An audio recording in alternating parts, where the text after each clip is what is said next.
on two issues. The first one is the emergency situation in the energy sector, and the second one is the emergency situation with the state finance. We need to live through the year with an incredibly high level of our debt, but before that we have to live through the winter. The winter is going to be very tough. The war criminal Putin has not changed his plans, except for military plans to capture Ukraine. Another part of his plan is to freeze Ukraine. He hopes that he can freeze the Ukrainian people. He will never be able to freeze our will for victory. And for us to win, we need to mobilize our capabilities and resources and to go through this winter.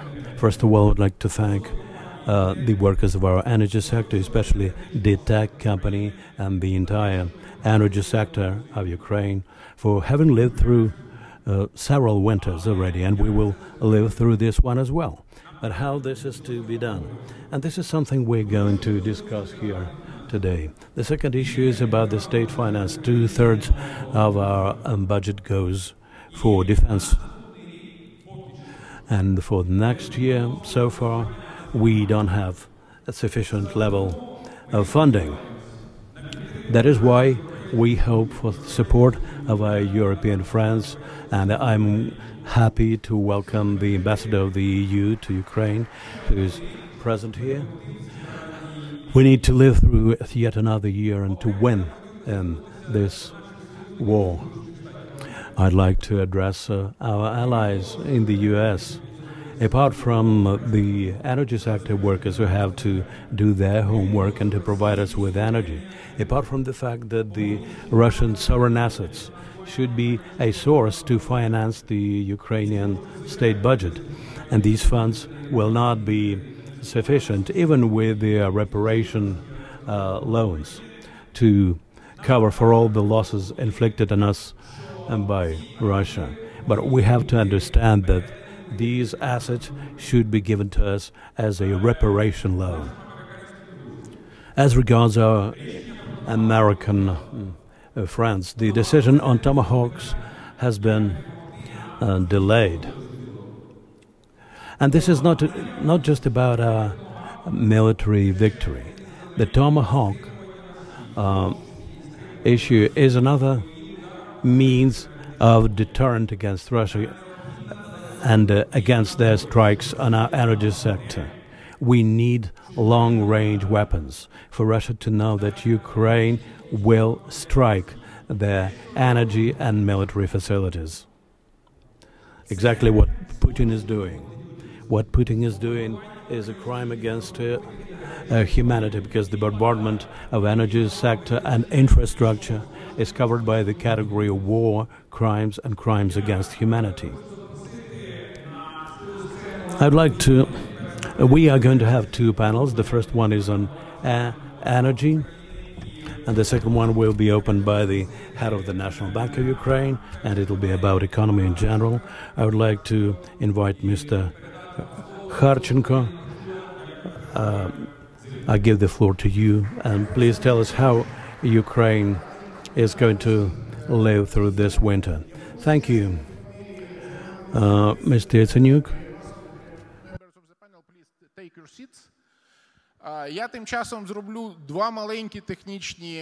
In the meantime, I will make two technical announcements.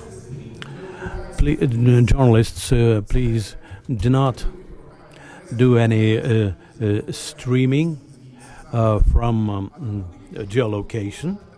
And the second one, if we have an alert, we'll go to the shelter and continue our discussion. I hope that is not going to be very difficult and we'll manage. Mr. Kobolev, please take your seat on the panel, and we will start a discussion as to where we stand in terms of our energy sector. I'm sure that we will go through this winter. It's not going to be an it's not going to be apocalyptic, even though it will be tough. But there will be no apocalypses in our cities. I will address my questions to individual members of the panel. The first one is to Ms. Boyko, Deputy Head of the Board of Naftogaz of Ukraine. Natalia, gas has been always a strategic issue during any winter. Will we have enough gas to go through this winter? Where do we stand technically in terms of gas production, and what are your projections for the future? Thank you.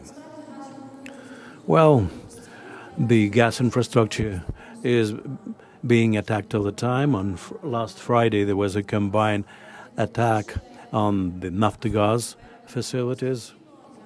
Nevertheless, I can say definitely that we have enough gas in the storage. This is the amount that we had agreed with the government. This year, the production facilities are being attacked very intensively and very often, and in a most targeted manner. That's why we have lost a lot of our sources of extraction. That's why we developed a plan for additional import of gas. A lot of work has been done in that respect. We are buying a lot. We are trying to use internal and external sources. Last week, we signed another agreement for the purchase of LNG from the U.S., and we need additional funds and additional volumes of gas. And this is something we are discussing with our partners in the EU and in the U.S. The government is allocating 8.4 billion hryvnias for the purchase of gas. And so as far as gas is concerned, the situation is not as critical as it could have been, thanks to the assistance of our partners, apart from other things. A follow-up question as regards the Ukrainian production of gas, how to resume it, and within what time frame can this resumption happen? I wouldn't like to share any time frames with you or projections, because after the first huge attack last winter, we have basically returned all the facilities into the system. We can discuss the quality of gas, because we lost a lot of facilities of ensuring the quality of the gas. But the volume which we returned into the system was fantastic, which means that people at the local level did a tremendous job. After that, huge attacks resumed. Our workers work around the clock, but our facilities are being ruined time and time again. But given all that, I think that we're coping well. But the intensity with which the Russians are striking since early October is very difficult, and alerts last for hours during the day and during the night, and the processes are largely unpredictable. That's why our teams of our sector work to the maximum and do their work very qualitatively. But I would like to praise them not for this. I would like us to work on the normal development of Ukrainian gas production, and I would like to see the increase of private production of gas. We would like to speak not about terms of innovation, but about further development. Thank you. And a similar question to Dmytro Sakharov, Director General of D-Trading, representing D-Tech. I think that everybody understands that D-Tech is an expert in generation, distribution, and networks of electricity. What's the situation with this? How will we go through the winter? Good morning. I think that people learn about the situation from the news, and I will say nothing new, because over the last 2 or 3 weeks we observe increase of the attacks and increase of various missiles, drones, and so on. Also, they started already attacking distribution networks, substations of 110 and 135 kilovolts. These are on the territories which are neighboring to the front line or to Russian federations, Chernihiv, Kharkiv, Sumy, and other regions. Also, we see that, unfortunately, the amount of losses which we suffer is quite substantial. I will repeat, it's the same with the gas. All the experts, all the people from all energy companies and networks are working hard on bringing back those capacities which have been damaged to work. Now situation is complicated by the fact that the resource of the equipment which we had before the war is depleted, and therefore the weak point is not only the time which we need to restore production, but also the equipment which we need to bring back to work physically. And we are looking for such equipment in the countries which used such equipment before. It's like countries which were under the influence of the Soviet Union, like Greece, Croatia, Romania, and some other countries where they still use this old Soviet-style equipment. The quickest alternative would be to bring this equipment to our country. Even if it is not operational, we are able to repair it. And here the cooperation with our partners from Europe is a key one for them to help us to reach those companies in those companies. Often these are not only public companies, these are private companies, and we need support in this area, definitely. The second sphere is funding for restoring the production and distribution, not only from the side of the companies, but also from our partners who would help us. And the third are the people who have been working for 4 years in a row in order to install this equipment when we get it. And the second, one more component is the effectiveness of restoration depends on how we are able to protect, to defend our installations. I'm talking about serious systems because of the last 2 or 3 attacks were combined attacks by ballistic missiles, not just cruise missiles. Some of our stations were hit by 5 or 6 ballistic missiles during the last attack. So in view of all these facts and situation, I believe that any company will do maximum possible in order to go through this winter without minimum losses. The question is how well we are able to get together, to collaborate, to maintain our system and to not allow Russians to implement their plans. It's not a secret that distribution companies, which this year became the big target for missile attacks, don't have funds, don't have much funds.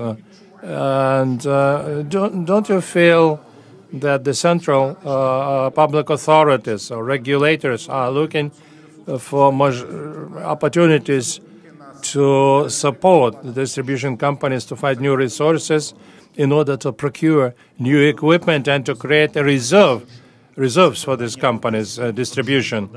The question is how much money is invested into the energy in general, not into the distribution companies. Over the 4 years of war, the tech company belonging to Rinat Akhmetov, we invested 78 billion hryvnias, 1.9 billion euros. Well, we invested into 30 billion we invested into restoration of heat and power stations and development of coal production.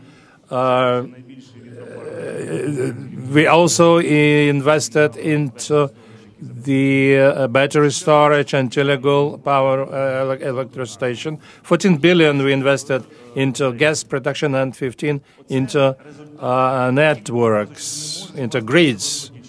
So this means that we should invest into all segments of the system. Then the system would be resistant and sustainable. Therefore, the distribution grid or distribution networks is a part of a system into which the money should be invested. And here the regulators understand us. But the grid without generation, without batteries, without green generation or solar, without heat generation will not function properly. That's why we need to think on the complex approach to the energy development. Thank you. My next question will be to Volodymyr Groysman, Prime Minister of Ukraine in 2016-2019. Volodymyr, we know each other for many years, and I understand very well that you are one of the most knowledgeable person on what's going on in communities currently in Ukraine. How this situation which is happening at the national level, this massive attacks against energy system, how in this situation the local communities understand their role in energy securing, including their own responsibility in helping people not to suffer from all these problems. Thank you, colleagues. Thank you, Arseny. Yes, you said correctly that we know each other for a long time. I remember 2014 when we worked together. Then I was a vice prime minister, and that time I was taking care at the beginning of war of Russia against Ukraine about energy. Some capacities we lost. That time, with American partners, following the decision by the government led by Mr. Yatsenyuk and American partners, we set up a staff headquarters where we discussed how to work in a situation of occupation of our energy capabilities. But that was a different time. Now we face unprecedented attacks. It's not just a war. The very word war is terrible, but in our case, it's a terror. It's terroristic activities, and the aim of our enemy, named Putin and his henchmen, is to liquidate Ukrainians, exterminate Ukrainians. They attack all our energy system, heat and power producing facilities, everything which brings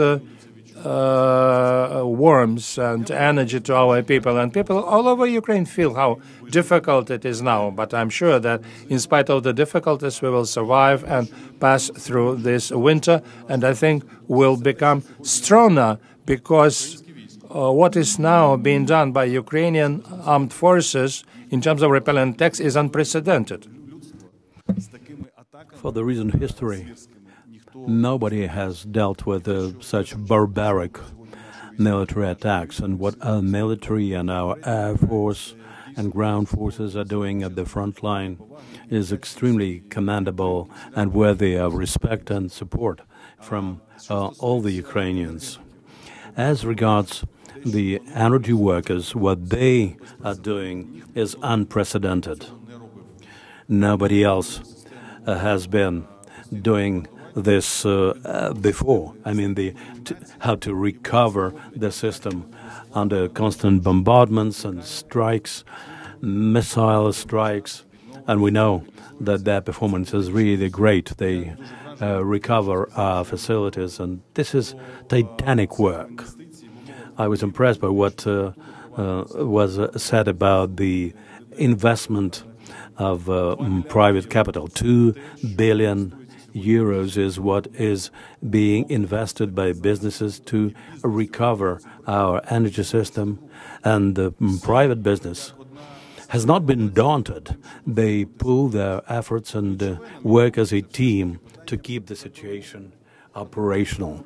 The key issue here is air defense, and obviously what President Zelensky is saying during each of his speeches and each of the meetings he has with our international partners. And this basically has been going on since 2022. He asks them, please cover our skies, close the skies over Ukraine, because this affects the livelihood of Ukrainians. Yes, but unfortunately, we see that very little progress has been done in this respect. And we don't have time to wait for the European decisions in that respect for too long, or the United States. I don't understand what makes Ukraine so different from Israel, for instance. When Iran started attacking Israel, the coalition took into the air and bombed Iran. So I think that a similar decision is long overdue as regards Ukraine.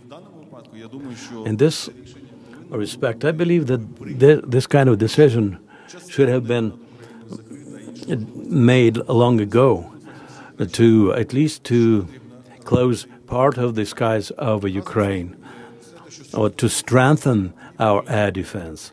As regards your question concerning communities, the energy system from bottom to top, from top to end consumers, is specific, and what should have been done in communities is the development of joint plans of response. What we do if there's a blackout, what do we do if there's no gas supply, if there's no water supply. Each region, each community should have a clear-cut plan of contingency, how to provide these resources for high-rise buildings, how to transport people if need be, and so on. And I believe that we should analyze which communities have done this and which communities are still lacking behind. Everyone should know what they should do in emergency, how people should work with relevant equipment, with power generators, and so on. These are very down-to-earth issues, but anyway, all this system should be operating like clockwork at the level of communities and individual people. At the level of energy companies, everything has been decided. They know how to go about it, how to recover the system. And I'm sure that we will survive this winter, no matter how hard the enemy is trying to destroy us. We will survive, and we will emerge even stronger. Thank you very much. And next speaker, Andriy Kobolev, head of the board of Naftogaz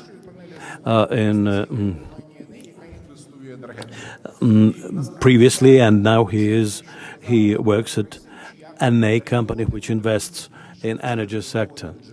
Mr. Groisman said that there's a need for additional sources of power to cover at least the critical infrastructure once a city is cut off the unified energy system of Ukraine.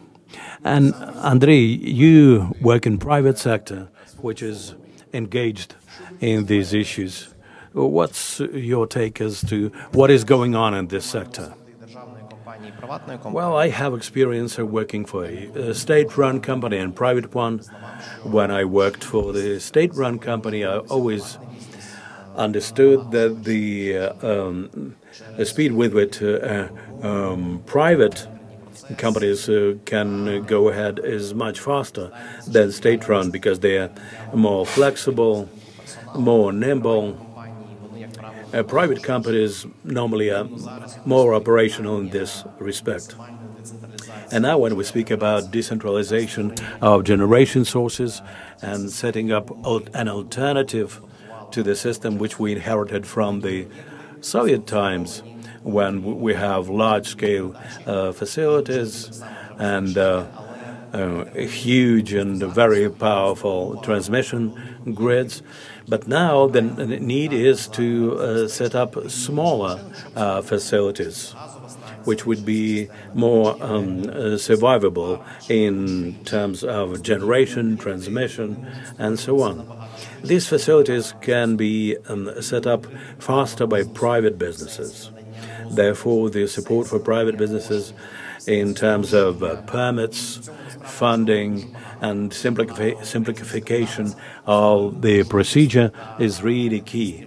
The lawmakers have done a lot to make this happen, for these companies to be more operational and more efficient. And it is much more difficult to oppose our private business for our enemy in Kremlin.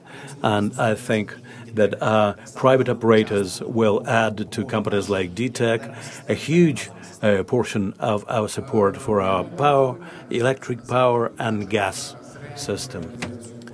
How realistic is to implement practical projects? You probably monitor projects in this sector. What is the key requirement now to make sure that individual projects in individual regions would be scaled up in terms of their scale and in terms of their number? Well, the first thing, what is necessary in the energy sector. For instance, now we are working on the system of electric power storage. We need to focus on a whole set of issues of our market to make this market more attractive to investors. For instance, through the issues of accounts on balancing markets, because basically now we have one part which can be monetized and the other one which is very unclear in terms of how to monetize it. And therefore it scares off a lot of private investors. I know a lot of Western companies who analyze their future business plans, and they say, what is this? These are the profits from the balancing market. And they say, well, we'll wait until this problem is resolved, and then maybe we will come. We have the DFC agency present in our sector, and they underwrite certain risks. And when we spoke about the balancing markets with them, they still are unclear of what is going on in this sector. And therefore, a lot of loans for us are pretty much under question because people don't understand how it all operates. We need more clarity and predictability in this. Another aspect here is the need to change the paradigm in our relations with the operators of the system. They are very overloaded now, and they're quite flexible, but I believe that if people had more leeway for decision-making to depart from standard decisions and not to be punished for this, because currently now we still have this hangover from the post-Soviet times that people experiment with something, it doesn't work out, and people get punished. For instance, now we have to test a huge array of equipment, and if you have to channel all this through the state-run companies, it's very cumbersome and time-consuming. As regards gas, DFC coming to the mineral substances of Ukraine is very prospective, very promising, because there are projects for shale gas, and they require new technologies, new opportunities, new incentives. Everyone wants to cooperate with private companies in that respect. If we manage to open up the window for private companies on the market of shale gas, and if these licenses start to operate, this will change the picture radically, because we have Western Ukraine, we have shale oil as well, and the prospects there is very huge. We can make a lot of money on that. We obviously would not be able to interest Trump with the scope of possible profits from natural resources in Ukraine. When people yell that we are going to have our natural resources stolen, this is senseless. But if we say that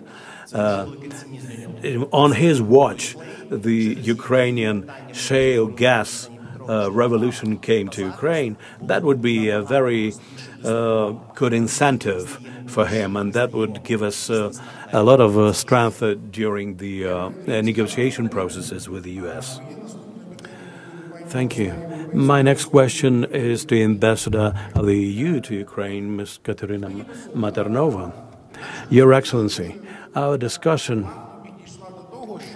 has come to the point that the best response to the attacks we experience can be shown by private companies, private businesses, because they are more flexible, even in terms of generation. The state-run companies during the years of the war introduced about 230 megawatt capabilities, but the private ones has introduced twice as much. And I am not even talking about wind. I'm primarily talking about gas-run stations and batteries. Therefore, the private business is more efficient. But having said that, when I see it, how the assistance of the EU is focused, the main focus is put on the state sector. Maybe I'm mistaken, but I believe some 90% of your resources are focused on the state-owned sector. And I think that private sectors are very hungry for additional instruments, like by way of insurance and so on, like what DFC is doing, or other forms of loans and credits. How hopeful can we be that Europe will take this into consideration? And what is your vision of further cooperation and integration of Ukraine's energy sector with that of the European Union? And thank you very much for having invited me to take part in this panel.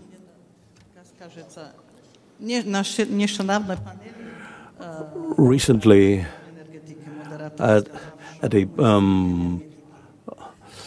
panel on energy sector, it was said that we are all energy workers. Even if the original job is different, and I want to give my hats off, as many of you have done, to the energy companies, the energy workers, and the incredible ability to repair in vnemovirnie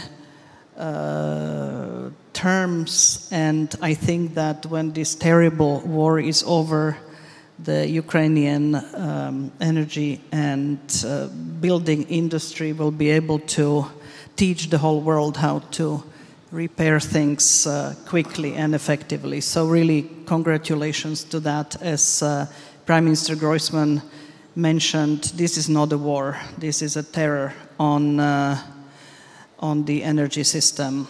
And I'm afraid it's still only November. I'm afraid we are going to perhaps have harder times discussing the situation, because even if you had more PPO, there is always calibration for something, and we know there is one certainty in this war, that Putin will go further until he is stopped. So just wanted to say that it's really remarkable the way the energy system still stands. I know there are blackouts and rolling blackouts on a daily basis in most of the households, certainly in Kyiv and in many other places. But the tenacity and the determination to continue is really amazing. Now, as to your question, the EU has done roughly 3.2 billion euros in investments or support to the energy system from the beginning of the full-scale invasion. And indeed, it is true that some of it goes to the government. But in fact, the biggest instrument that we have and that we support is an instrument that is perfectly suited for the private sector. In fact, we work via our international financial institutions, EBRD, IFC, EIB, and a lot of their attention is indeed sucked by the state-owned enterprises. And that's why we are pushing, and this week, we will be in Warsaw at the Rebuilding Conference, where there is going to be specific attention paid to the private sector, because we have now lined up not only support to individual renewable energy and other energy sources. For example, I think it's a big wind park in Volyn. We have supported a number of other renewable energy projects, but we also have designed with EBRD a specific de-risking mechanism for the private sector. Is it enough? Absolutely no. Is it true that most of the support that we have done is sucked by the state-owned companies? Absolutely, because you have the grid is. The state-owned enterprises own the energy system, and it's the production that needs to feed into it that is decentralized and distributed. And those who have heard me talk 2 and 3 years ago, we were advocating for a distributed and decentralized energy sources from the very beginning. I think we have lost a little bit of time, quite a bit of time on that. I think that we could have been further, but I think that by now it's very clear to everybody that this is the future, to have, especially because of the terror that we experience, is to indeed invest in distributed energy. We have the investments, but we also need to support the grid. We also need to support the gas distribution center, and we do that. We have 2.1 gigawatts on a daily basis available through the connection of the Ukrainian and Moldovan grid with the continental one. We have recently signed over 900 million euros to Naftogaz for emergency purchases of gas. We also support the humanitarian aspect and the deliveries of equipment, etc. And I think what is very important is that the European Union Civil Protection Mechanism is the backbone of all the deliveries, of all the various equipment that comes from not only Europe, other partners as well, and we deliver it to Ukraine. My favorite example is the power plant thermal power plant from Vilnius that we took apart piece by piece and delivered it piece by piece to Ukraine, and it's now is being used as an important source of spare parts.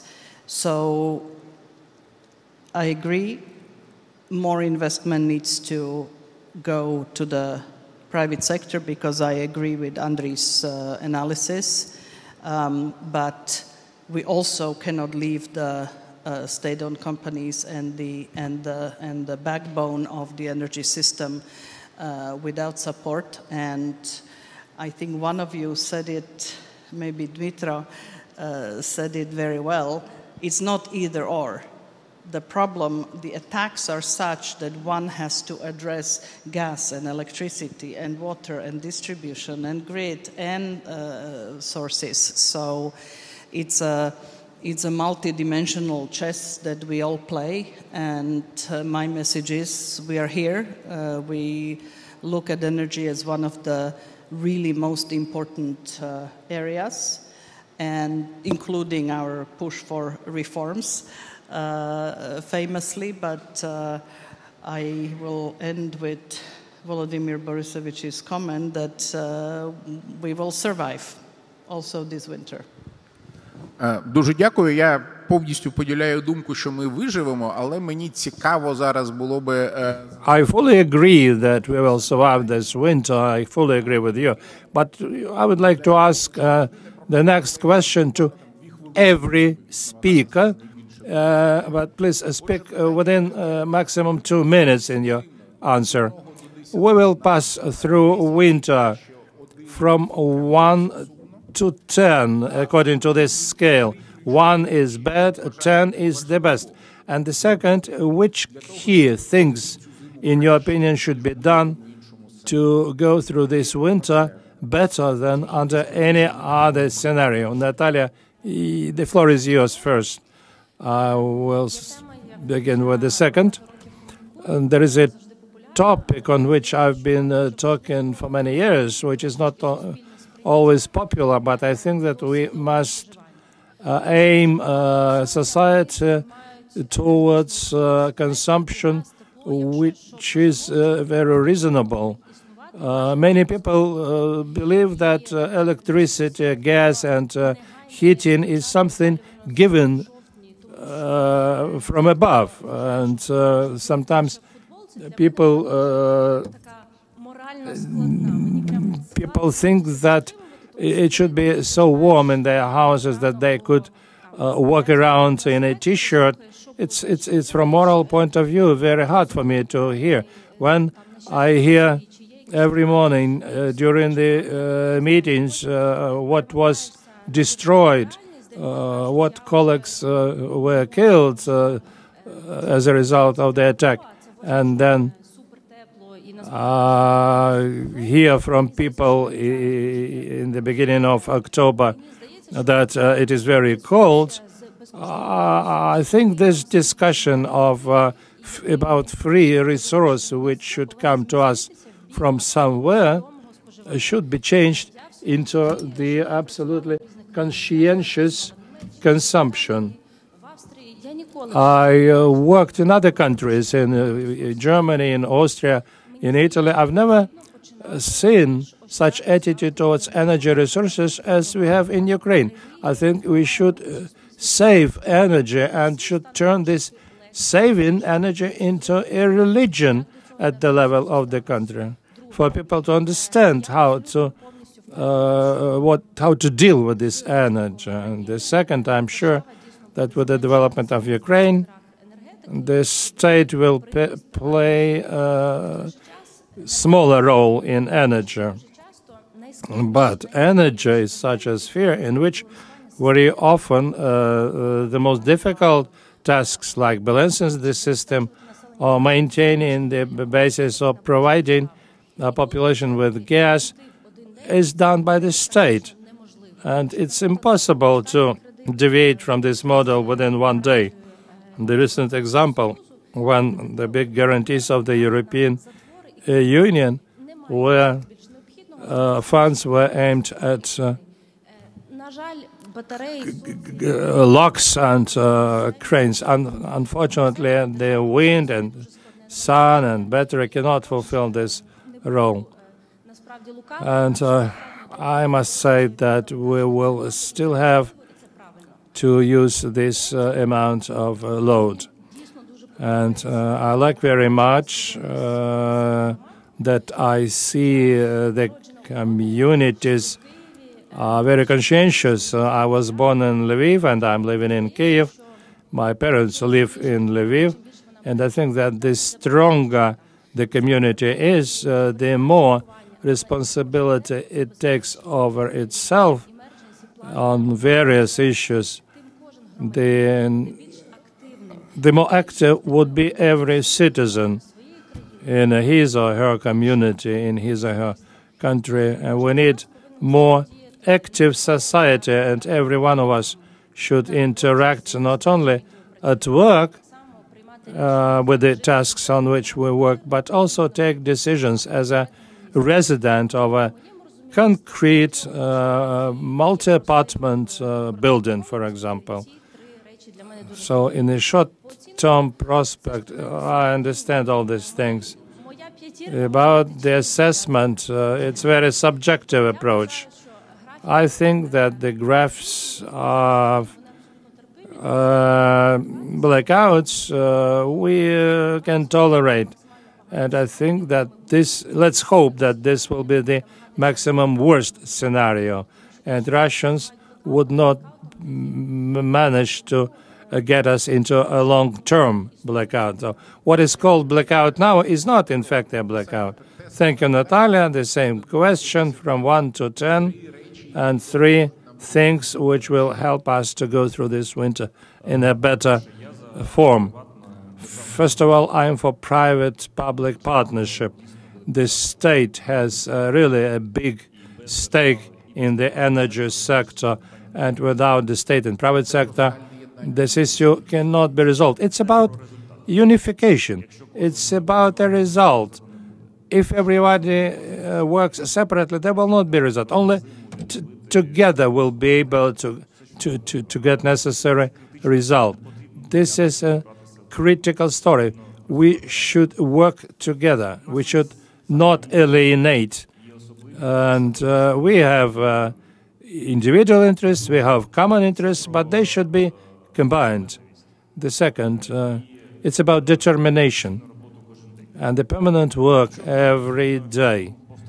And maybe I should not repeat things which concern the results, but we have to invent something new.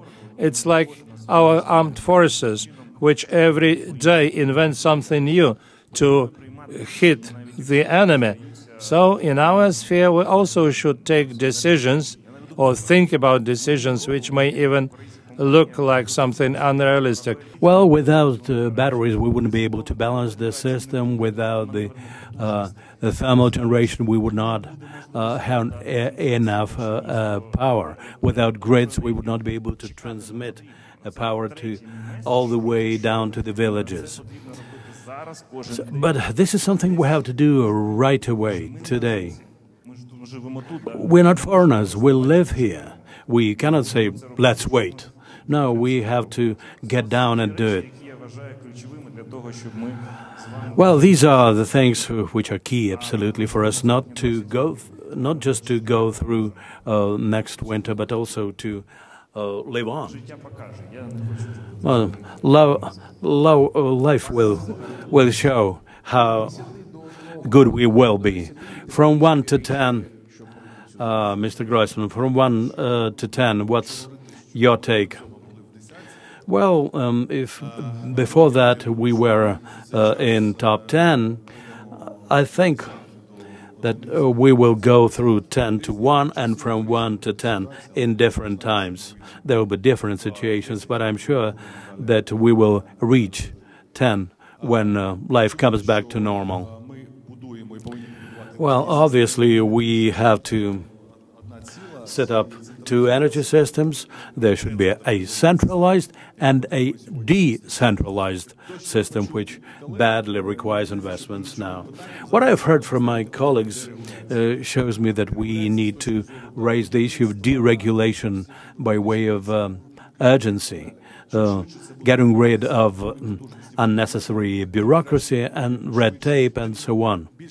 The faster we do this, the more likely it will be that we'll be high on this scale of assessment from 1 to 10. Our enemies and our opponents abroad very often say that we are ungrateful. No, we are grateful. We're very much thankful, and I would like to use this opportunity to thank, in your person, Your Excellency. We would like to thank the EU. We would like to thank Ms. Ursula von der Leyen.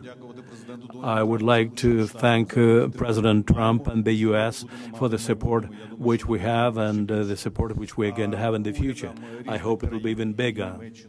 The governments of Germany, France, and Sweden, Poland. I wouldn't like to omit anyone, everyone who helps us. Thank you very much indeed.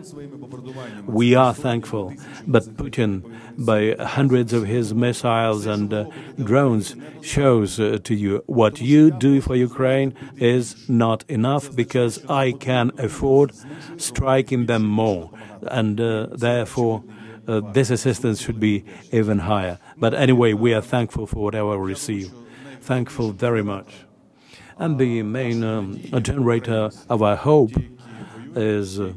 comes from Ukrainians, those who are at the front line, those who are killing the enemy, those who are recovering our energy system and doing everything possible for Ukraine to live on. And I'm sure that we will make it, and we will emerge even stronger than we are. We will be within this 10 points.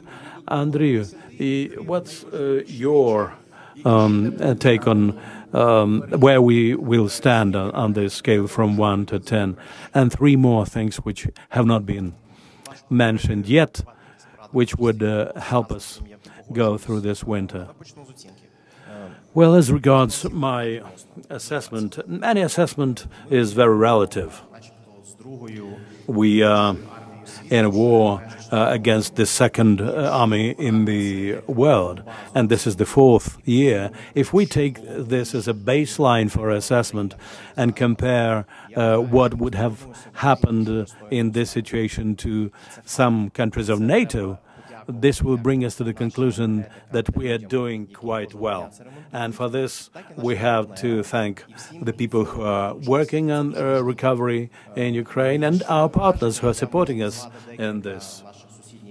I can think of several countries of Europe who, after this kind of strikes that we've suffered, they would have had absolutely nothing. That would be just an even field where everything is razed to the ground. So we are doing well, and I'm sure that we will go through this winter well.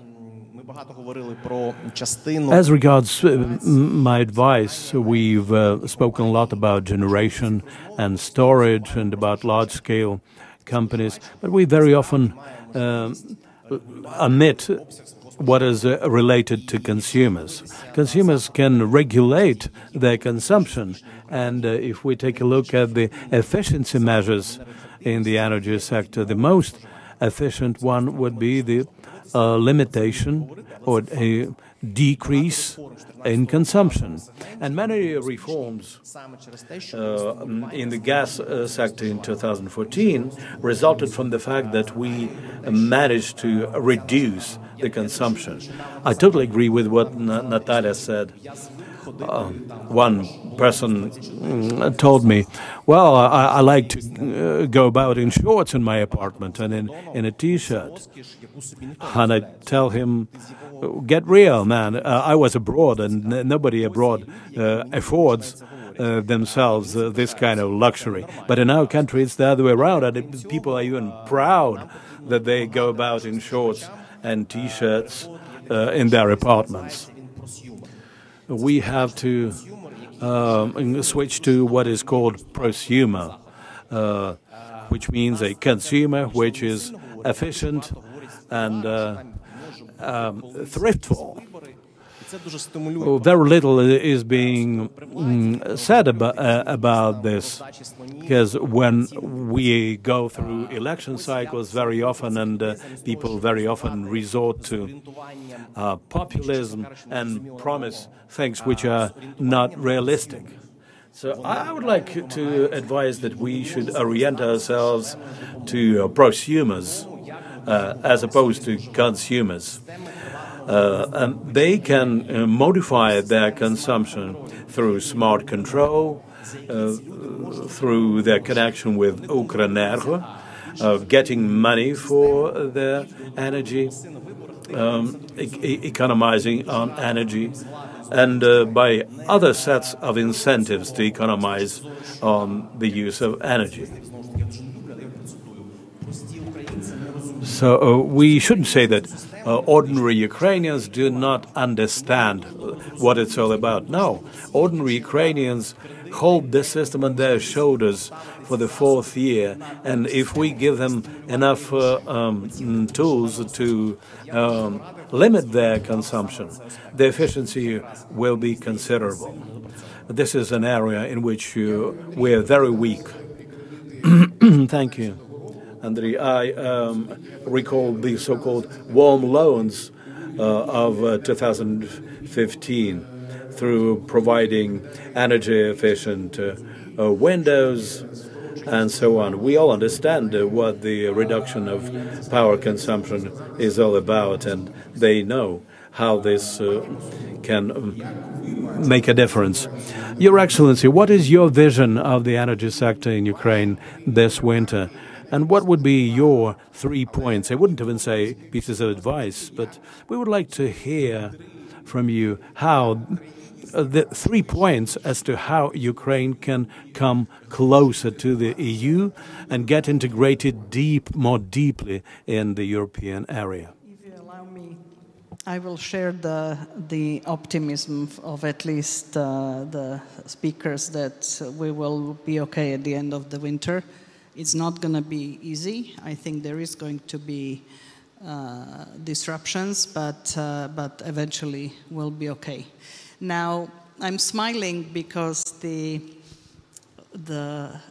panel turned into a déjà vu for me, because Prime Minister Grossman will remember the energy one put into the energy efficiency project and into pushing for the idea of renovation, and it started as a fantastic project with a huge take-up and results, and that's when the full-scale invasion happened. So I very much agree that there needs to be push and stimulus to people, to individuals, firms, etc., to actually continue with saving energy, and I don't think it's happening sufficiently. So that's one area. And the second thing, which was another obsession of ours, and want to reflect on it because both of you talked about it,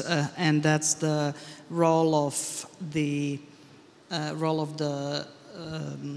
gromadas and local administration in both stimulating distributed energy production and also preparing for emergencies. I think that one of the greatest advantages of this country has been the decentralization reform and the fact that there is the ability to self-organize. And I have gone through many parts of the country, and everybody was telling me that in February 2022, the reaction would not have been such if it wasn't for the decentralization. So just wanted to make those comments before we end.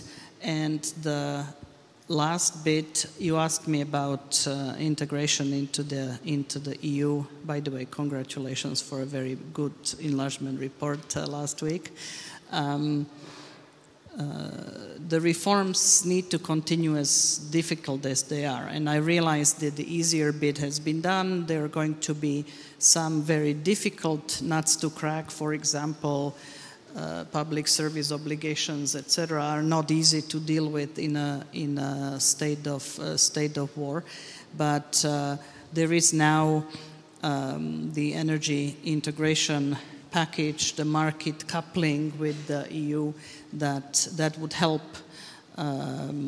with the energy integration and the future build-up of the energy system more. So I think you will, colleagues will continue to be annoyed by us in pushing for these reforms, even if we realize that some of them will only be able to be implemented when the Marshall Plan is over. Thank you.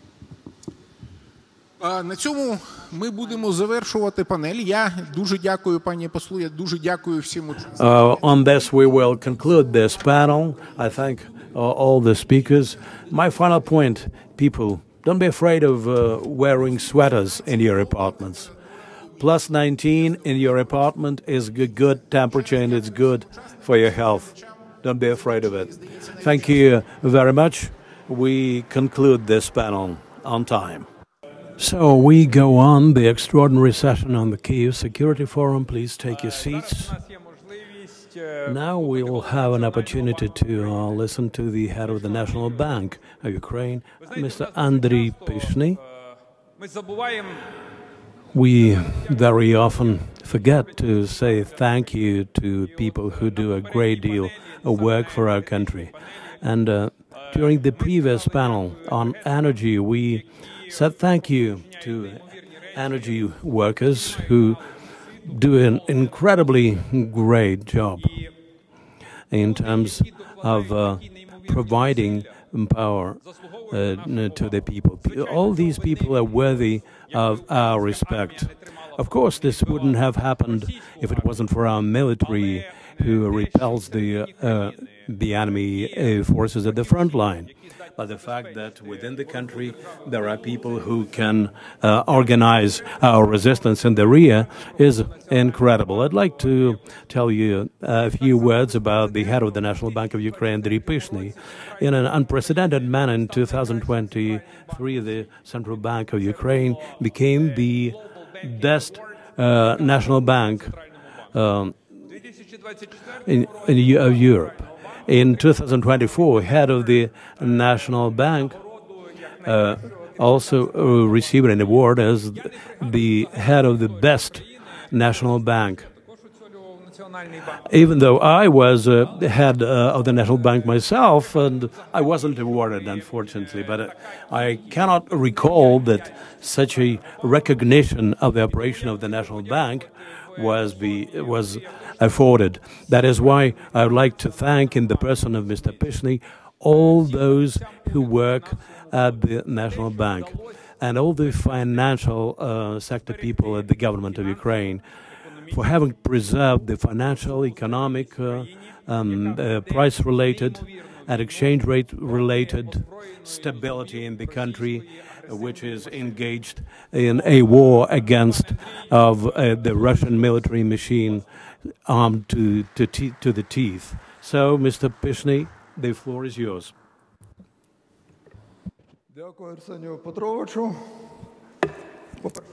Hello, dear ladies and gentlemen, thank you for the invitation.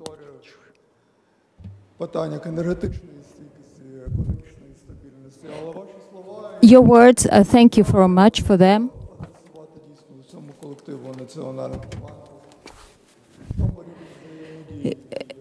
We have different levels of cooperation, very good level of cooperation of the NBU and the government team. This is a separate topic I like to talk about when I speak on the stage in telling how we managed to maintain macrofinancial stability for nearly 4 years. The foundation is good relation with the finance ministry, with the government, with the Ministry of Economy. This is respect to the mandate of the National Bank. This is understanding of shared responsibility. The NBU has never, for the past 3 years, felt itself in the ivory tower. The level of cooperation allowed us to resume the operation of domestic debt market, to avoid monetary finance, and to achieve historical results in the progress of integration to the European Union. Therefore, your recognition, I can share it with the finance minister, with the prime minister, with the former one, with the current one, with the minister of economy. This is a teamwork. I will move to the essence of the issue, which is the subject of this conference. Energy security has become the new definition of sovereignty. It is measured not only in megawatts, but also in the ability of the country, businesses and citizens to stay resilient in face of ongoing threats. Energy security is more than just a technical term today, is a condition for survival. Not of a separate industry, not for business, but for the entire country. We live in times when electricity is not just light and heat, but also defense. Not just the economy, but also faith. And when the enemy attacks our thermal power plants, it tries to attack our resilience and strike us at the very heart. Not for the first time, and unfortunately not for the last time. The National Bank sees this reality and takes it into account in its forecasts and decisions. At the end of October, we revised our assumptions regarding the electricity deficit upward. In this quarter, up to 4%. On average for the year, about 1.3%. In 2026, 3%. Of course, these are just technical assumptions necessary to develop our forecast, while actual results and intensiveness of attacks cannot be projected. But these are not figures of fear. These are figures of responsibility. They help us and the government to realistically assess risks and make responsible decisions. Yes, the consequences of attacks are unpredictable, but it is clear that they are constraining the economic recovery. And therefore, we lowered our real GDP growth forecast to 1.9% in 2025 and to 2% in 2026. The inflation in the NBU forecast will be 9.2% this year, 6.6% next year, and 5% at the end of 2027. Could these numbers be worse? Definitely yes. However, there is a range of factors that differ us dramatically from ourselves in 2022. I will give 3 of them. First, unique experience and phenomenal adaptability. We are the country that learned to take a punch. According to the Chamber of Commerce and Industry, 80% of businesses are prepared to power cuts. They have generators, alternative power sources. In October, electricity import increased 2.5 times in just 1 month. Businesses that hardly survived in 2022 are now operating and growing. As a nation, we have learned to live in the state of permanent risk and not to lose our resilience. In Washington, Kristalina Georgieva during the annual meeting said, "Today, the global world lives at the intersection of anxiety and resilience, and it is resilience that saves against falling." These words are about Ukraine. We are not just an example of endurance, we are a synonym of it. Resilience is not an abstract ideal, said Piero Cipollone, member of the ECB's executive board. This is a guarantee that households will have access to their funds, businesses have access to financing, and governments to resources for vital services, even in the darkest of times. The Ukrainian banking system is a proof. It is stable, liquid, and profitable. Banks are able to serve customers during blackouts, support critical industries, and to be the backbone of the state. We have created a unique partnership among competitors. Banks have united for the sake of the country. The first time in autumn 2022, during the first blackouts, at the initiative of the NBU, we established a power banking network of branches of various banks to survive in the conditions of energy terror and to preserve uninterrupted services to the customers and to maintain confidence in the banking system under any conditions. The second time when banks signed memorandum on preferential lending for energy recovery. As a result, projects for the development of energy generation with a capacity of nearly 1.3 gigawatt and preservation of heating and energy with capacity of 434 megawatt have been financed. And this gives a significant synergy effect. Business lending has been growing for more than 2 years in a row. New hryvnia loans in September increased by 30% year on year. And for the first time since 2022, the penetration of lending increases, the quality is good, and the NPL ratio is at historical low of 25%. The next step for systemic cooperation is to support the defense industry. We are already working with government and banks on lending models for the sector. It's not just a standalone project. The banking system is a reliable partner. And this situation is not for granted. It's an achievement based on trust and responsibility. And it is important. We have to be responsible and very professional. When we talk about banking sector, I mean the taxation issue. And we have to understand the value of financial stability, because there is no compromise between stability and development. Today, financial stability, financial security, and defense are elements of the same system. Second factor. European integration is a strategic investment in sustainability. Moving towards the EU is not only a political choice, it's existential choice. It's a strategy of resilience on our way to the victory.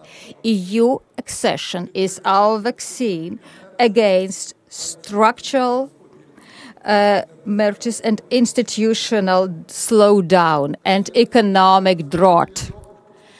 Countries of Central and Eastern Europe that joined the EU in 2004 increased their labor productivity and GDP per capita by 10% even before the accession.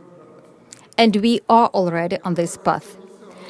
Last week, the European Commission published the annual report on the enlargement of the European Union, and Ukraine received high marks for its progress.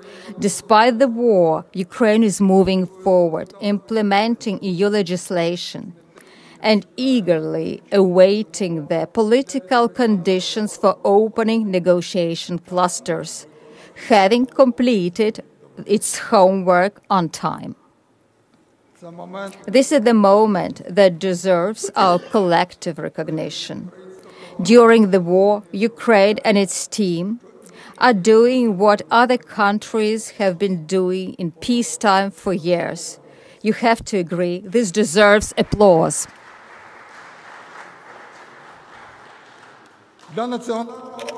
For the National Bank, this is also a matter of strategic importance. By the end of 2027, we envisage full alignment with EU regulation in the financial sector. Today, the equivalence of our prudential regulation in the banking sector is estimated at 78%, while before the war it was only 50%. And this is just one part of a much broader effort. EU accession covers all areas from finance to law, defense, institutional stability, and progress in each of these areas is not only about economic alignment, it's also about entering the European security area. As Christine Lagarde said, Europe must act decisively as a united community that takes greater control of its own destiny. Ukraine is already a part of this community. We are its outpost and partner in defending common values, strengthening economic stability and defense. The third factor, international aid. Enough and timely to survive. Since the start of the full-scale invasion, Ukraine has received over $155 billion in financial aid. Thank you for this. But this is not charity. This is investment. Thanks to this, we are maintaining financial stability, avoiding monetary finance, increasing international reserves to nearly $50 billion and forecasting their growth.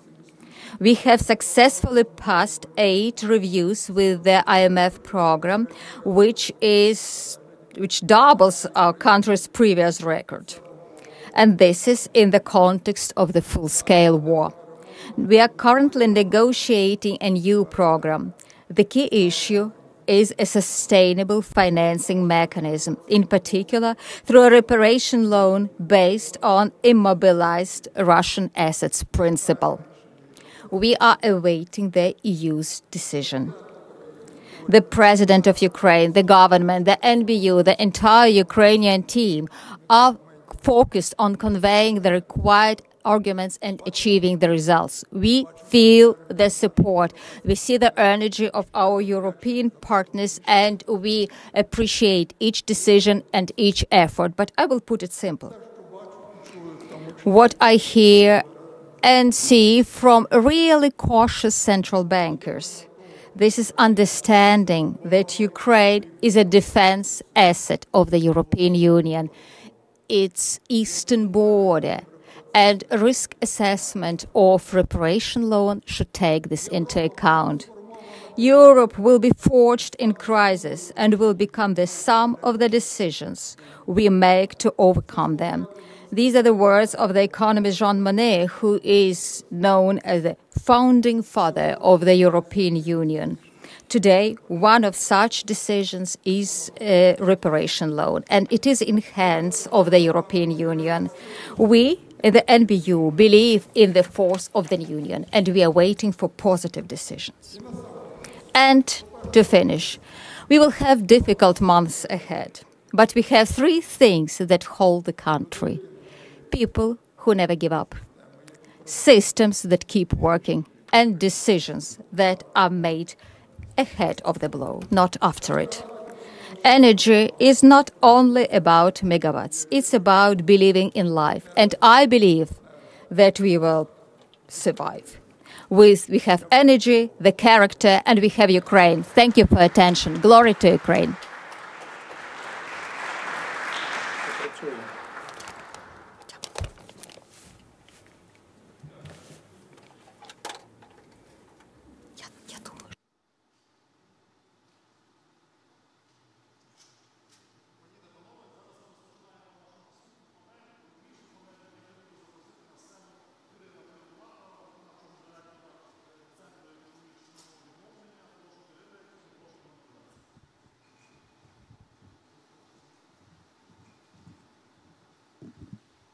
Я вас всіх вітаю.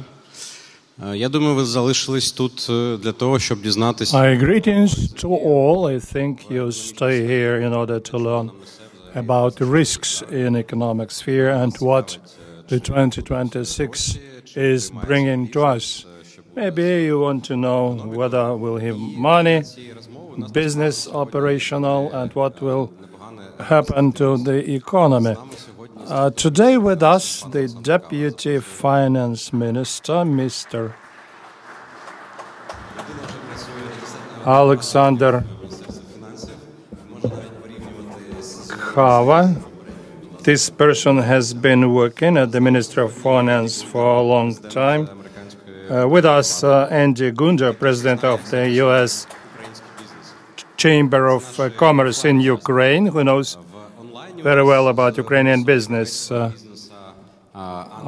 also have the voice of European Business Association, Anna Derevyanko, and Roman Vashchuk, who is finishing his term as the business ombudsman in Ukraine, who also knows a lot about state of Ukrainian business. So, maybe we'll start with money. Ministry of Finance. I see that you understand what we're going to ask you about every year. It's not clear till the end how the state expenditures be funded for the next year.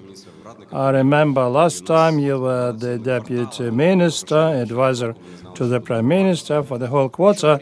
At the beginning of the year, we didn't know what would be with the money. So this time, is it more difficult now for us, or it's a regular situation? Thank you very much. I'm happy to participate in this event. Speaking about 2026, for the Ministry of Finance, in terms of planning national budget expenditures for the next year, this year is more difficult for us than 2025, because when we drafted a budget for 2025, we had a clear understanding in terms of covering the state budget deficit. We realized the situation in the United States because the new administration was supposed to take over, and for the previous administration we got necessary funding.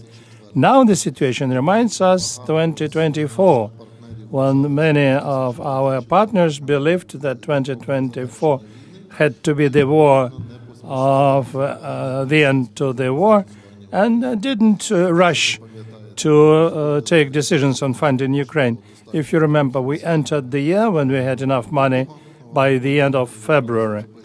Then, after European funding allowed us to our finance until mid-summer, and then at the end of spring, when the ex-administration in Washington solved the issue of funding Ukraine. Now the situation is somehow similar, because the deficit for next 2 years is about $60 billion, which is not covered.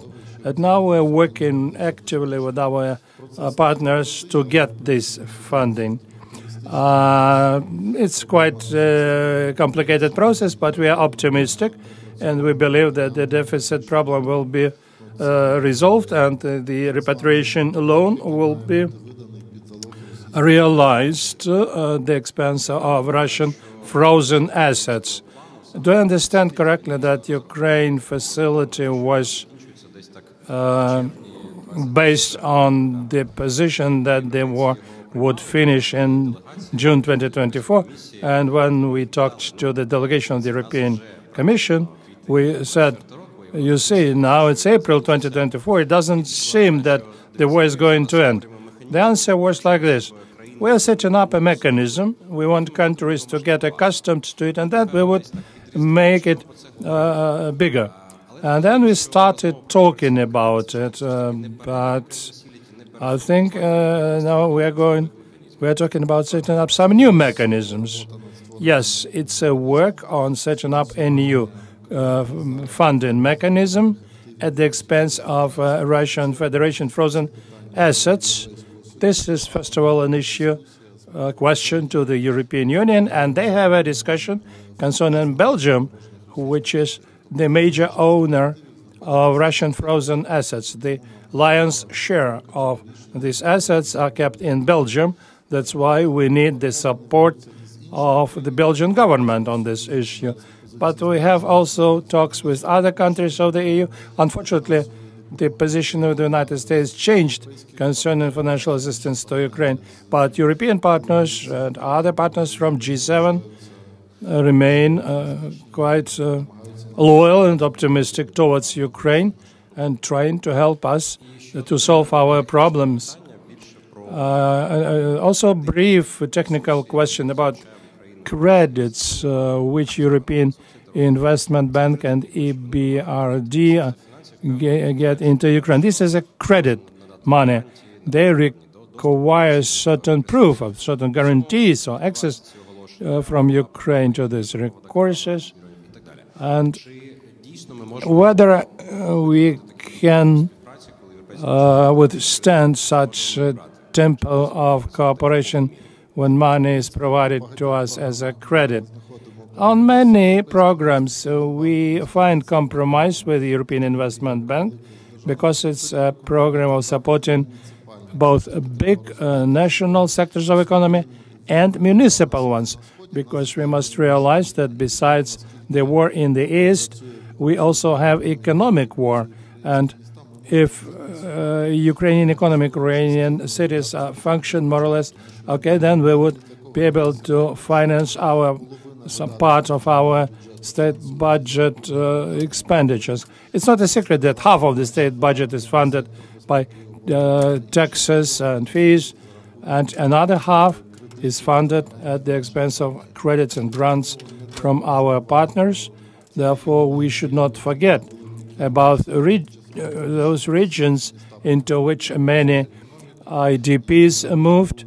The economy there is functioning, and it generates not only various products, including military products, but also pay taxes, and we should not forget about it. So it's a positive answer. There will be certain credit resource for businesses. Speaking about Trump's administration, Andy, as a head of such organization which somehow depends on the policy of the U.S. government, I remember that the first days or weeks of Mr. Trump's presidency and that discussion in the Oval Office, there was even a view whether it won't be toxic for Ukraine to interact with the U.S. at all. I think that President Trump and in business, everything depends on the result. We see that today, after the hit that there is not enough energy, 91% of U.S. Chamber of Commerce members, companies, continue working in Ukraine. Not only continue working, but also developing their businesses. The week before the last, McDonald's opened the 50th restaurant in Kyiv. It was at the day when there was no electricity in Kyiv, and they continued developing their business. Why does business continue? Because there are conditions. If we look at 25 sectors of economy, one of the key ones against which Russia wanted to destroy was the banking sector. Even before the first missiles arrived on the 24th of February 2022, the attacks against the banking system were conducted, and thanks to Microsoft and other companies who managed to preserve the situation. Also, thanks to the chair of the governor of the National Bank, they managed to very quickly take out servers. If during the Second World War, key infrastructure was hidden underground, so this time it was the quickest way to send this to the cloud, because they managed to move the banking service into the cloud quickly, and the Russian missiles cannot hit the cloud. And this was done by Google, Amazon, and Microsoft. The banking sector is working excellently. Visa, MasterCard, it's important for the economy today. And we see when the sectors are prepared. They continue working, and this dialogue between business and authorities, I remember when Yatsenyuk was the prime minister, we had it, and now we continue the dialogue. In some sectors, it was more. In some sectors, it was less. It is less. In terms of energy, I was asked a lot of questions. What do we expect? Because now we know that there is a case against the minister. I think this transparency for business is important for business to understand that together business and the state should prepare for this. How much the business is suffering now from the shelling. I remember that in the Western Ukraine, American companies suffered from Russian missile. 54%. Every second company suffered certain problems and damage. McDonald's in Lukyanivka has been damaged 7 times, but they continue working. Last month I was in Mukachevo in Zakarpattia. There was one of our company. 2 Russian missiles hit directly at night shift. There were 600 people. At 4:30, the alert was announced, and so two missiles hit. But thanks God, 600 people survived, and the business continues. I think that every second company suffered damage from Russian terror, from Russian missiles over the last 4 years. How did this hit influence, this attack, influence the development of U.S. business in Ukraine and support to you from the United States government to your companies in Ukraine? I think that companies which are working in Ukraine now are the best ambassadors of business which Ukraine have, because they are resilient, and this resilience inspires the others. In March, I was in Taipei, in Taiwan.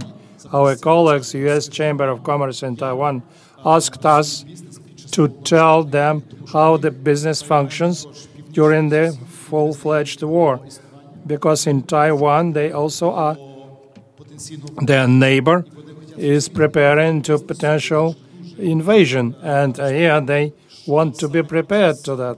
That's why it's very important that business continues working and business believes in Ukraine. Ну що, поговоримо тоді про європейців. Now let's speak about Europeans, Anna. With the Americans we see, it's like within 1 week the position may change a number of times. With Europe, it's clearer. There is internationalization of our business, process of integration. What risks do your participants see now in terms of European integration? Thank you, Kirill. At the beginning, I would like to thank Arseny Yatsenyuk and Danilo Lubkivsky for giving me an opportunity to participate in this discussion. Speaking about risks for European companies, I would identify 4 key risks which European companies face. The same goes for American and for Ukrainians. I think because all these challenges concern every entrepreneur in Ukraine. This is the issue of energy. And Arseny has already thanked some way, as Andrei Pyshny thank people from the energy sector. I'm joining them because many people feel this titanic work which is being done in the energy sector, and people who maintain the electric supply in the country. So the price for energy is also important. Currently, the companies complain that electricity prices are higher already than in other countries, even in the neighboring one, which kills the competitiveness of Ukrainian producers in Ukraine. The second risks are people. First point is that there is a deficit of personnel. We cannot find people to hire them. There is not enough. The time which we need to close the vacancy is too long. And the second is about the amount of market, because some people left Ukraine, some people mobilized, some people are just hiding away, don't go out on the streets because of situation. So the market has shrinked substantially, especially this decision which concerns letting young people from 18 to 22 to allow them to leave the country. This provoked a deficit of labor and outflow of people from the market and shrinking of the consumer market in Ukraine.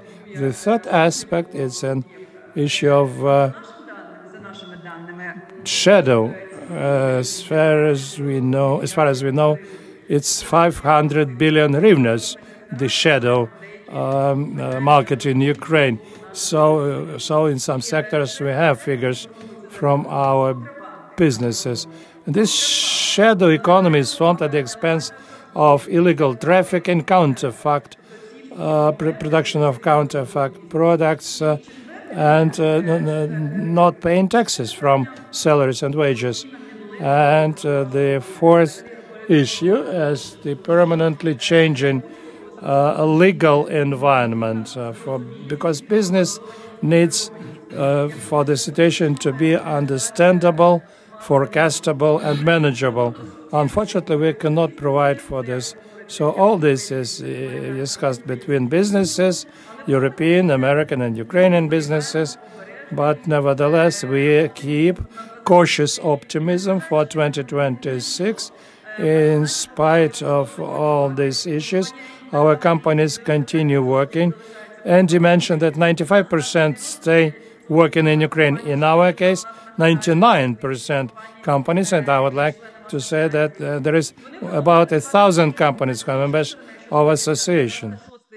On the other hand, in 2026, 77% of our members hope that their profits in hryvnias will grow. 55% of our companies hope that their dollar incomes will grow. 55% of companies are going to increase their businesses, and 20% of our companies are planning to make large-scale investments in our projects. All this optimism is possible if the security situation remains under control and if we manage to preserve the microfinancial and microeconomic stability. So obviously we do not envy people of the Ministry of Finance and the National Bank, because it's become very challenging to preserve this stability in view of the shortage of international assistance.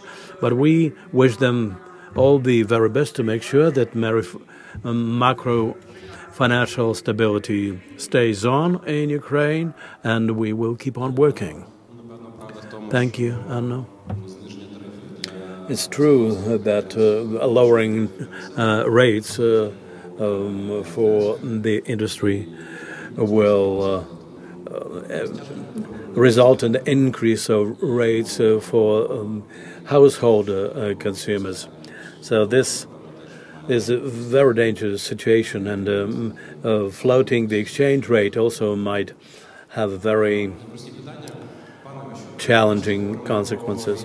Mr. Vaschuk, so we are talking here about the war, about strikes, but time and time again, words like business climate, leveled playing field, and other related notions come to the fore.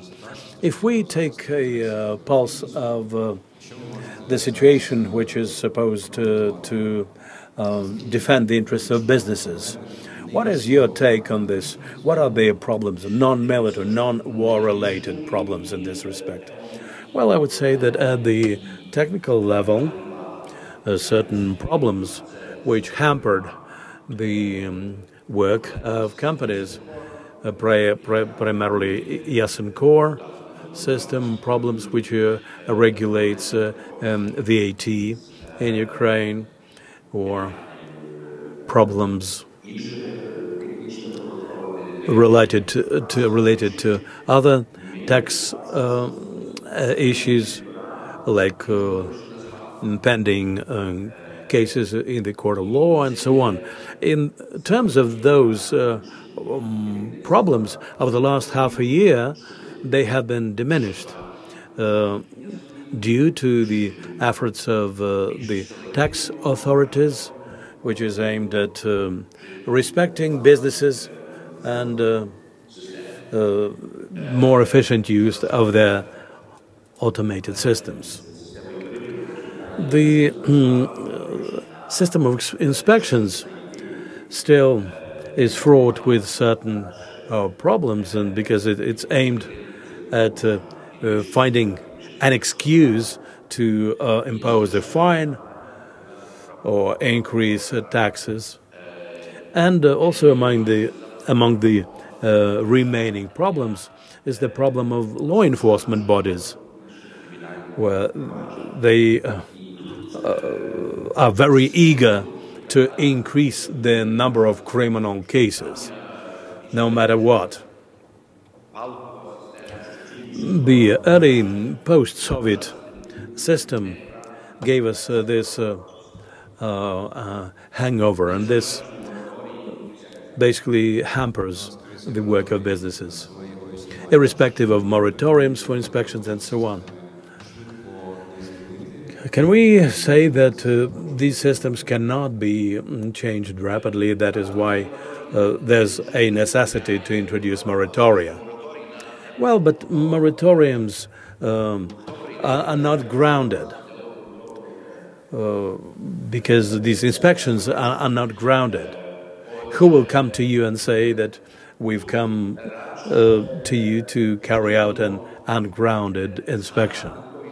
We rather should recall the spirit of the first 6 months following the beginning of the full-scale aggression, when the government was more supportive of businesses, and the other way around. But what we had afterwards is this normalization on the old foundation, as it were. But the foundation of wartime should result in a higher level of mutual understanding between businesses and the government. We can see that those who work not in the shadow, but in Ukraine, they demand that the government fight the shadow businesses. And we try to promote the dialogue between companies in this sector to direct people towards the light as opposed to shade. So resetting the customs services and taxation services should have been priority goals for the government. Well, we do hope that we'll have fewer cases of irregularities which lead to illegal enrichment of tax or customs authorities. Now let's speak about other challenges beyond winter of 2026. This is a broad issue of business in Ukraine and the risks of recovery of Ukraine and so on. We're here at the Security Forum, and we should say that even before the full-scale invasion, we were very often at the very bottom of the list of countries in terms of business freedoms and financial freedoms. What's your take on the financial freedoms in Ukraine? We understand all the constraints of the wartime, but what's your vision of the creation of a market which would be characterized by higher financial level of financial freedoms in Ukraine.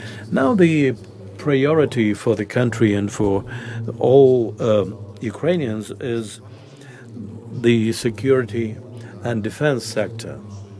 But at the same time, we want to create necessary preconditions for the recovery of the country after the war, because we would need a higher growth rate than other countries can afford. Unfortunately, for instance, in Mariupol, we lost half of our facilities producing steel, and because the enterprises there were ranking among the top ones in Ukraine, and they produced, each of the two produced more than 100 million tons of steel per year. It would be impossible to relaunch them within a year or so.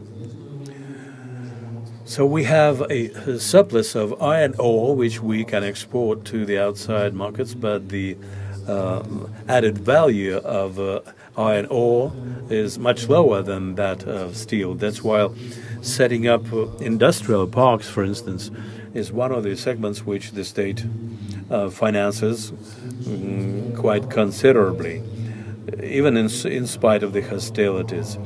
An increasing number of industrial parks are being created in the country, and the government is helping to compensate the costs for transportation and infrastructure to make sure that these industrial parks are operational and efficient. And there are several examples of industrial parks which are being developed very well despite the war.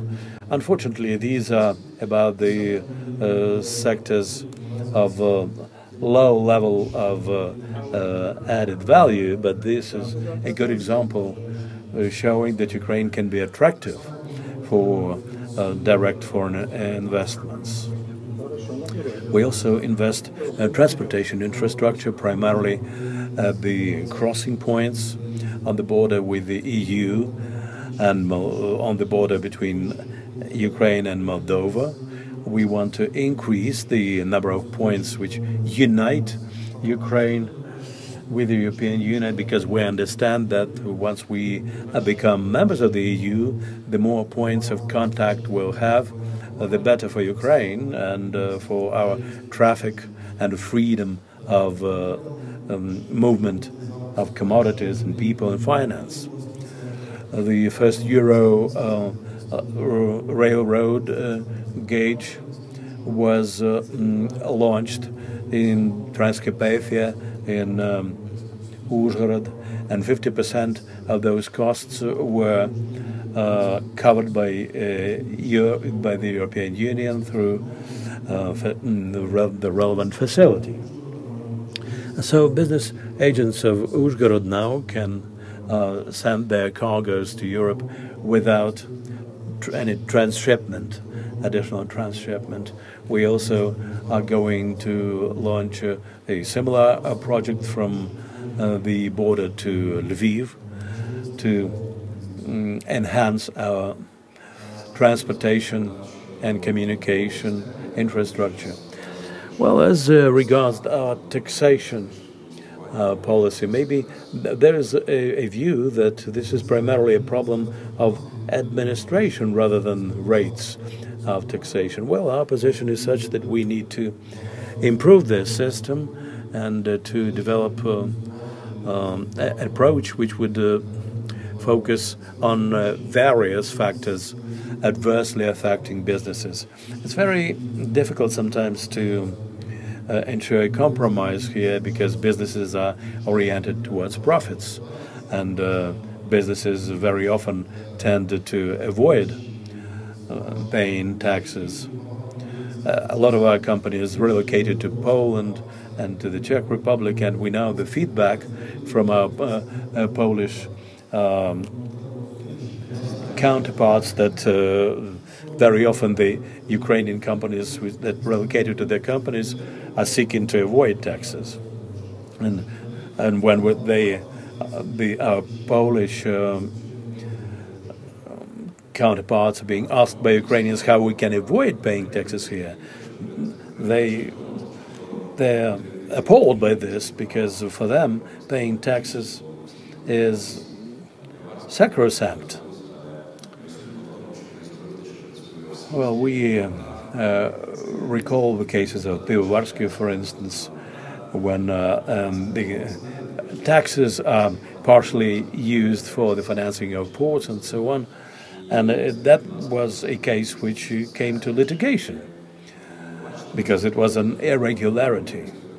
What about the European Business Association? If the war drags on, what would be your expectations? Can we create favorable conditions to attract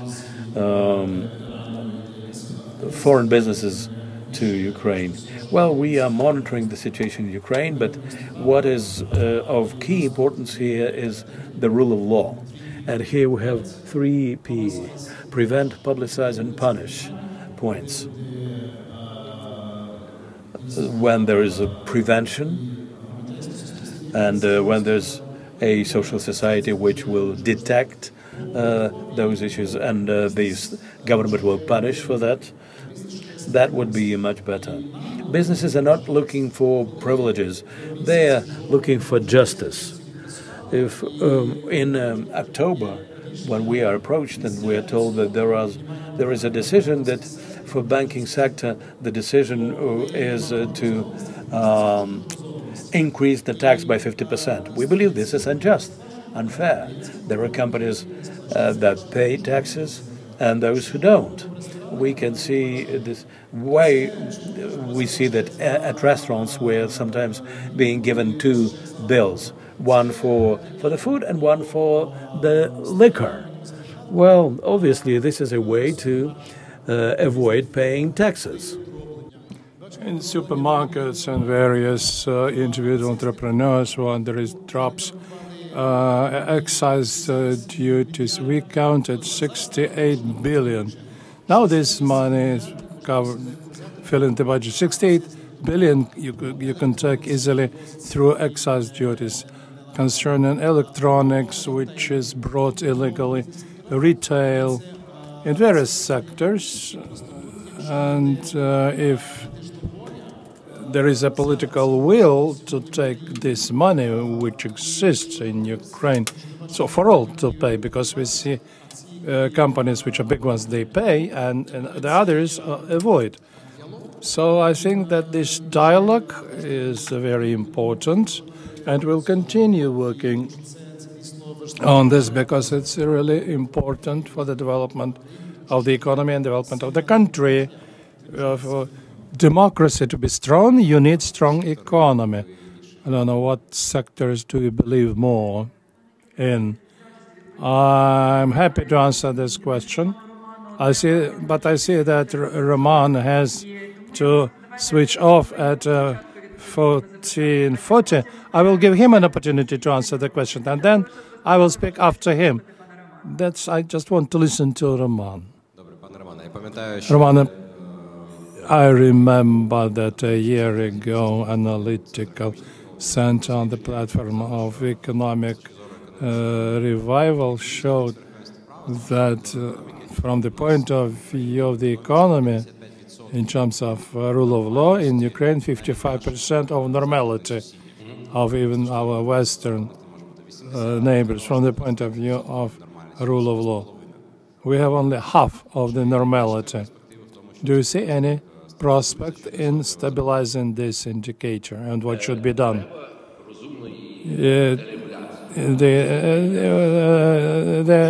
There need to be reasonable deregulation of some things.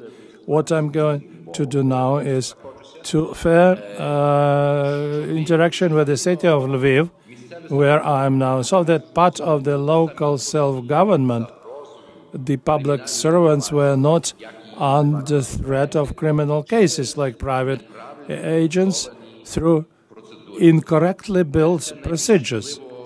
This is the most dangerous in the area of construction works, both state and private firms. The regulation is such that it forces firms to declare the lower labor cost, to pay their salaries in envelopes, so to say, hidden payment under the table. So, and this happened for years. And same goes for many law enforcement officers, judges, and so on and so forth. And this money is not used, which had to be used for normal development, normal construction. But it says that practically in every contract in Ukraine, there might be a criminal case, either against businesses or those who ordered this work. So we see that 2/3 of the members of Confederation of Construction Businesses don't want to deal with the state authorities. So we have to do certain things, and these initiatives from businesses, like the staff for the regulation, the Ministry of Economy should work on this. Thank you, Roman. If you need to rush, you may go. About sectors, what do you believe in? In fact, sectors, what is on the surface, it's a defense industry and protection, defense of the state. Currently, this attracts the most attention, but there are certain comments on my behalf. When the war started in 2022, as a European Business Association, we opened exterritorial business unit in order to work with international business, which is yet not represented in Ukraine. And through this work, I see the evolution of changing of modes of businesses abroad and potential investors. What do we see? We see that business community divided into two groups. The first group, which already was present in Ukraine before the war, and the second group, which was not present and which is not present. So the first group stays in Ukraine. They continue participating in competition, invest money. They learned how to work in Ukraine under our conditions. And the second group, which was not present in Ukraine, unfortunately, is not rushing to enter Ukraine. And I think the key motivation for them would be definitely the end of war. If the war continues, it's hard to expect for many people to come here. On the other hand, if the war continues, the motivation could be the access to finances.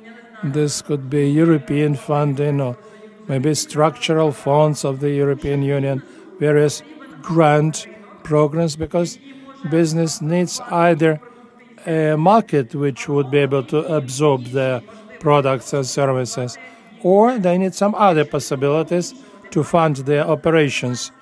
If it does not exist, there is no motivation for business to come into our state.